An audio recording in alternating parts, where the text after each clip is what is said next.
To give the speech, we would like to invite Dr.Sai Kham up to the stage. Good morning, ladies and gentlemen. I'm Dr.Sai Kham. First, I wish to express my profound gratitude to the convener and the 8APCRSHR International Steering Committee for inviting me to share my thoughts on the sexual and reproductive health and rights at this distinguished gathering of the international professional SRH professionals and the advocates and the other venerable guests. Now, I would like to kindly remind you that there is one privilege that we as humans have that is miraculous and beautiful.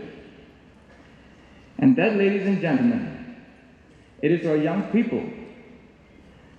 Some may take it for granted, but I'm sure most of us are aware that a lot of young girls and even young boys experience sexual and reproductive health disadvantages in Asia and Pacific region.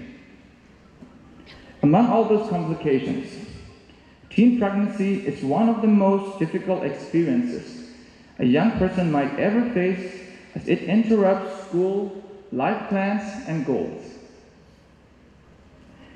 It can create an emotional crisis that causes feeling of shame and fear. It may appear that you will crack like a glass windshield under a load of bricks. The stress of how you're going to break the news to your parents might be even harder.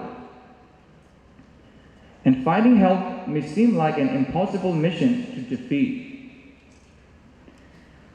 Many teenagers cannot see the long-term consequences of their actions in the moment. Ignorance about how one could get pregnant is responsible for many of the pregnancies. A general feeling of, it won't happen to me, can also be put as responsible. Most teenage girls don't play to get pregnant, but many do. Teen pregnancies carry extra health risks to both the mother and the baby. Often, teens don't get parental care soon enough, which can lead to problems later on. They have a higher risk of pregnancy-related high blood pressure and its complications. Risks of the baby include premature birth and a low birth weight. Although teenage pregnancy is an alarming concern for most of us, yet I still would like to seek some positive outcomes.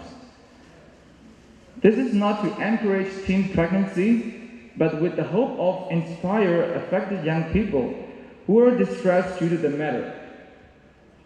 There are even a few research indicating that having been teenage mother did not mean end of their dreams, life and future. Motherhood and bringing up children were valued in their own right, and women were realistic when it comes to choosing their future, often making plans to develop their career in any way they can. Therefore, the fact about how a teenage pregnancy can ruin a woman's life has shown that it can be, in positive fact, the turning point to maturing and developing a career. But does this happen in real life? Yes. For instance, Patty Mallet. Everyone knows Justin Bieber, right? The one who sang the song, baby, baby, baby, oh, like a baby, baby, baby, oh. That song, right? And he became the world star. Patty is the teenage mother of Justin. Her childhood was dominated by sexual abuse and violence, and she was molested from the age of 3. She once mentioned that, I was sexually violated so many times that as the years went by, it began to feel normal to me. After going through several devastating cases in her life, she met Jeremy Bieber and gave birth to her son, Justin, on 1st of March 1994, when she was at the age of 17. Growing up, Justin learned to play piano and other instruments, and singing was his best talent.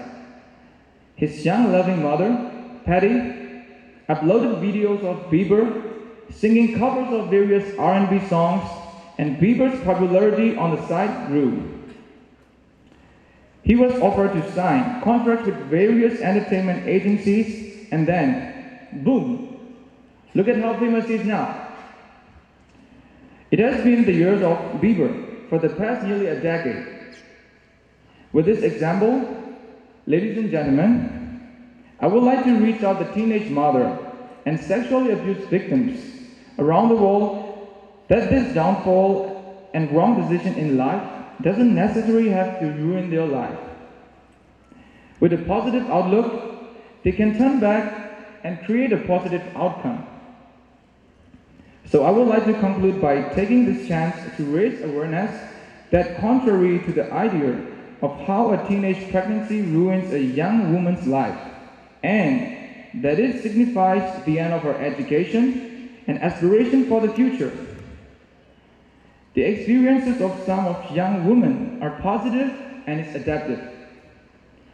For that reason, I would like to let the representatives of the government and the civil society, young people, and scholars, and researchers, media professionals, and the development partners, and the representatives of the United Nations organizations and NGOs realize that teenage pregnancy should be at a high priority, yet also providing services and positive adaptive ways for the teenage mother should also be highly taken as an account beyond this SRHR campaigns.